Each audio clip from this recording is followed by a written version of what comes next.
नाज़रीन आदाब, मैं शेख रहमत सच न्यूज़ में आप सबका इस्तकबाल करता हूँ। देखते हैं आज की ताज़ा खबर। Sponsored by Alampana sherwani house, address Khilwat square beside Chowmahalla palace, Hyderabad. शौक बड़ी चीज है, खुशियां दूर नहीं। Designer sherwani, suits, pathani, kurta pyjama और kids wear absolutely world class. Alampana beside Chowmahalla palace, Khilwat square, Hyderabad.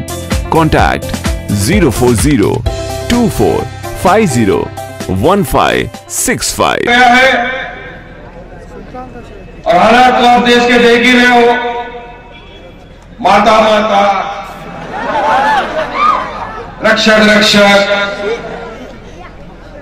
शेर तो है आपके पास मोइन भाई। ये आए इन गीदड़ों को भगाने। वो इतने वर्षों से आपके बीच में रहकर जो बेवकूफ बना रहे थे ना अपने को, अब ये शेर आपके बीच में आए, इन गीदड़ों को बराबर से घास खिलाएगा। अब तुम तो घास मत नहीं खाते हो, नहीं खाते हो। गोश्त का पावर देखा ना 4 दिन पहले। बीजेपी वालों, वो दिन चले गए, कैलेंडर बदल गए। जब सुनते थे कोई एक गाल पे मारेगा तो दूसरा गाल दे दो। अरे बेटे, अभी कोई गाल की तरफ देखेगा, मुंह फोड़ गया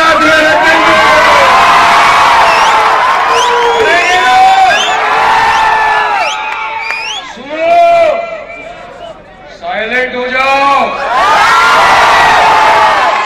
नहीं तो हम लोग वाले बोलने का टाइम आ गया। अब तो दिल खोल के बोलेंगे, क्योंकि हर दिन आ रहा है, एक ही नारा लग रहा है, ये बोलो अगर देश में रहना है तो ये बोलो, नहीं तो पाकिस्तान जाओ। ये बोलेगा नहीं तो पाकिस्तान चले जाओ। अरे पाकिस्तान का वीजे का क्या पूरा ठेका ले लिया है क्या? अरे हर दिन सुकून से जा रहे। अरे रुको, इधर आओ, वंदे मातरम बोलो। अरे क्यों बोलूं भाई? अरे देश में रहने का है ना? अरे तो देश तो मेरे बाप का है।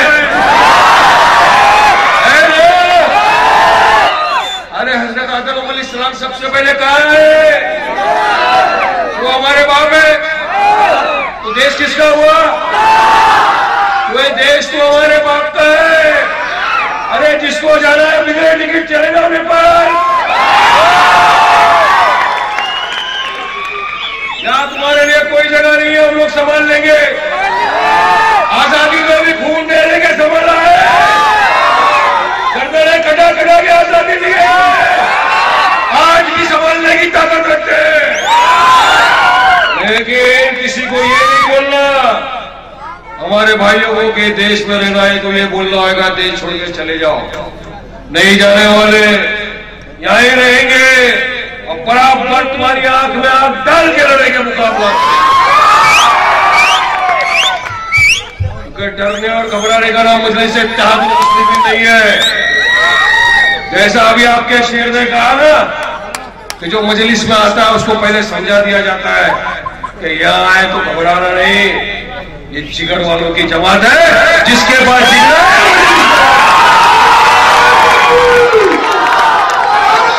डरते नहीं किसी के बाप से। बहुत सीटी बजाने का टाइम आएगा बेटा, अभी तो शुरुआत हुई है, पार्टी शुरू हुई है। बहुत वर्षों तक देखा और बड़े बड़े दिग्गज आए, मगर क्या किया 70 साल की आजादी के बाद भी आज आपको और उसको दिखाना पड़ता है। हमारी नेशनलिज्म प्रूव करना पड़ता है, हमारी पेट्रियोटिज्म प्रूव करना पड़ता है कि हम इस देश के सच्चे नागरिक हैं, कि हम तुमको दिखाएंगे। अरे नहीं दिखाएंगे, जो मरना है मारो, नहीं मारता नहीं मारो, जाओ, नहीं दिखाते हैं। क्या लगा के रखा है? जो आ रहा है बेकसूरों को मारा जा रहा है। अखलाक से लेके, दादरी से लेके, रोमान को लेकर दिल्ली में मारा गया, तो क्या हम खामोश बैठे रहेंगे? चुपचाप तमाशा देखते रहेंगे? तुमने हमारे घरों में जानना शुरू कर दिया, हमारी तपेलों में जानना शुरू कर दिया, हम क्या खाते हैं, क्या पकाते हैं, क्या रखते हैं। अरे तुम होते कौन है ये सब पूछने वाले भाई? आज ये हालात क्यों पैदा हुए? क्यों इस तरह से इनकी दादागिरी बढ़ती जा रही है? क्यों एक दूसरे को मारा जा रहा है रस्तों पे? क्यों घर से निकाल के काटा और फटकारा जा रहा है? क्योंकि मेरे भाइयों, ये गलती हमारी है। कहीं ना कहीं आप सोचो, किसकी गलती है? हमारी गलती, क्योंकि हम में हाथ नहीं है, हम मुत्तहिद नहीं है, एकता नहीं है। अगर हम एक हो गए जिस दिन, इंशाअल्लाह किसी की ताकत नहीं है, किसी की मां नहीं जरी जो अखलाक को घर से निकाल के मार सके, किसी की मां नहीं जरी जो वारिस पठान को असेंबली के बाहर खड़े होकर ये बोल सके कि देश में रहना हो तो ये कहना होगा। किसी में ताकत नहीं, मगर कमजोरी हम में। अब वक्त आ चुका है, 313 थे मगर फिर भी सब पे भारी थे। क्यों? इत्तेहाद था, मुत्तहिद थे, जज्बा रहा, कौम के लिए करना था, तो अल्लाह की भी मदद कैफ से आई। आज अगर हमारा एक एक भाई एक हो जाए, ये सोच ले कि हमको हमारा भी हक लेना है, हम भी इस देश के सबसे पहले नागरिक हैं, जितना हक तुम्हारा है उतना हक हमारा है। अगर तुमको तिलक लगा के पगड़ी बांधने का अधिकार है, तो हमको भी टोपी पहनकर दाढ़ी रखने का अधिकार है। ये समझ लिया? उस दिन मेरे भाइयों, किसी में ताकत नहीं होगी कि हमको ये कह सके कि इस देश में रहना होगा तो ये फला फला फला कहना होगा। मगर देखा ये जा रहा है कि चुनाव के पहले हमारी बस्तियों में नेता आते हैं, बड़े बड़े नेता आते हैं, और आपके यहाँ तो चोरों का बादशाह है, आदर्श स्कैम का इतना बड़ा बादशाह आपके यहाँ पे है, मुख्यमंत्री बना, जिस देश की रोटी खाता है, वहां देश की जो जवान सरहदों पे निगहबानी करते हैं, जब उनकी जानें चले जाती है, शहीद हो जाते हैं, और जो उनकी विधवाओं का हक होता है, जो उनकी विधवाओं की हक की जमीन होती है, उसको ये नटवरलाल चोर आदर्श स्कैम में बेच देता है। अरे जिसने हमारे देश के जवानों की विधवाओं की जमीन बेच दी, सोचो नांदेड़ का क्या हाल करेगा, क्या क्या करेगा वो ये भी सोचो मेरे भाइयों। और सोचना पड़ेगा, जब मजलिस इत्तेहाद मुस्लिमीन 2012 में तेलंगाना हैदराबाद से नांदेड़ को आई, आप लोगों की दुआओं से, आपके साथ से, आपके समर्थन से और सैयद मोइन साहब की क़यादत से अल्हम्दुलिल्लाह 11 जगहों पर कामयाबी हासिल है। 11 जगहों पर आपने कामयाब किया मजलिस इत्तेहाद मुस्लिमीन के उम्मीदवारों को। अल्हम्दुलिल्लाह आज फिर वो वक्त आया है। आपके अपने शहर में बल्दिया के चुनाव बहुत अनकरीब। अगर आप चाहते हो कि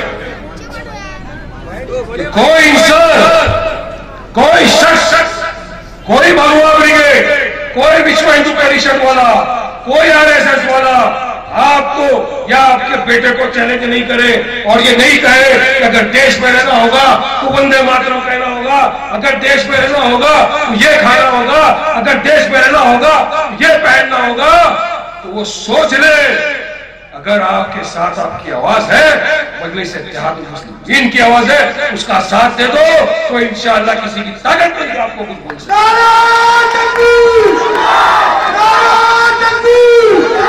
इसलिए कह रहा हूं मेरे भाइयों, बुजुर्गों, दोस्तों कि मैं जमात का एक हिस्सा हूं। मैंने देखा है हम क्या काम करते हैं।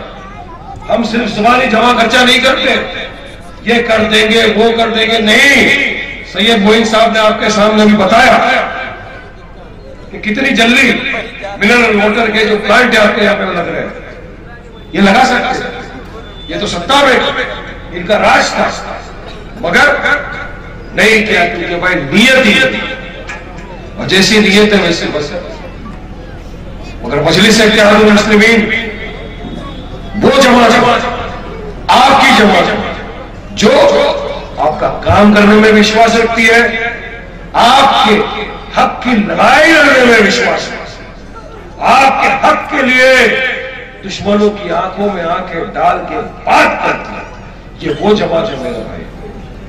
मगर हम लोग आज भी अरे नहीं वो ये एजेंट है, वो वहां चले जाएंगे, वो यहां चले जाएंगे, सारी बेवकूफी की बातें हमने की। मगर आज अल्लाह ने दिखा दिया कि बिहार में क्या हुआ। इसी तरह की बातें थी, महागठबंधन बन गया, यही बोल बोल के वोट लिए गए, यही बोल के यही फुसला के कि नहीं हम लोग तो फिरका परस्त ताकतों से लड़ रहे हैं, हम तो बीजेपी से लड़ रहे हैं, हमको तुम्हारा हक दिलाना है, अगर इनसे लड़ना है, इनको हराना है तो एक साथ हो जाओ। एक साथ हो गए, हमने आपने हमारे बेकसूर भाई बहनों बुजुर्गों ने हमारा कीमती वोट जाके उनको दे दिया, और हुआ क्या, हमारा आपका वोट लेकर सीधा चले गए बीजेपी के पास, जाके बैठ गए। आज ये है इनकी हकीकत जो आज पूरी दुनिया के सामने। मैं नहीं बोल रहा हूं पूरा टीवी चैनल में देख लो, एक एक बिहार के आदमी को पूछो, एक एक देश के आदमी को पूछो, और आपका भी दिल है, दिमाग है, और उसमें थोड़ी भी सोच है मेरे भाइयों, तो आप भी ये बात जरूर सोचते होंगे कि वाकई में गलती हुई, इनको वोट दिए, महागठबंधन ने हमारा वोट लिया और सीधे सीधे जाकर बीजेपी की झोली में डाल दिया। ये नौबत यहां मत आने देना मेरे भाई। एक एक आपका कीमती वोट है, आपका काम करने के लिए हम आए हैं। आपकी परेशानी, आपके दुख, आपके दर्द सब देखा नहीं गया, इसलिए हैदराबाद से नहीं आते, वरना सब कुछ है, स्कूल है, कॉलेज है, अल्लाह सुब्हानहू व तआला ने दिया है, सब कुछ पैसे दिया है, इज्जत आपको सबसे नवाजा। क्यों है? क्योंकि यहां भी आपके साथ कांधे से कांधा मिलाकर फिरका परस्त ताकतों के साथ भाई इनको हराए, आपके साथ रहे, आपका काम करें और आप मजबूत करें। आप मजबूत होंगे, कौम मजबूत होगी, कौम मजबूत होगी, जमात मजबूत होगी, जमात मजबूत होगा, देश में आपकी और मेरी आवाज की कोई कीमत होगी मेरे भाई। सोचो इस आज सोचने का होगा, ये वो वक्त चला गया कि अब नहीं ये सोचेंगे वो करेंगे, नहीं। आज अगर हमको हमारे हक की लड़ाई लड़ना है, फिर किसी को पहलू खान की तरह बढ़ता हुआ नहीं देखना है। याद रखो मेरे दोस्तों, बुजुर्गों, भाइयों, हमको एक होना होगा, हमारी सफों में प्यार पैदा करना होगा, मुत्तहीद होगा। जैसा अभी आपने बीच में भी देखा कि गुस्ताख रसूल ये तस्लीमा नसरीन क्या कुछ नहीं लिखा हमारे हुजूर के बारे में, क्या कर रही थी सरकार, वीजा दे दिए उसको और हिंदुस्तान में अजंता एलोरा देखो। लेकिन मजलिस इत्तेहादुल मुस्लिमीन की ताकत, हमारे एमएलए इम्तियाज जलील साहब, हमारे कॉर्पोरेटर और हमारे वहां के साथी चले गए एयरपोर्ट पे। नहीं, इस औरत ने हिंदुस्तान के ही नहीं दुनिया भर के लाखों करोड़ों मुसलमानों के दिलों के जज्बातों को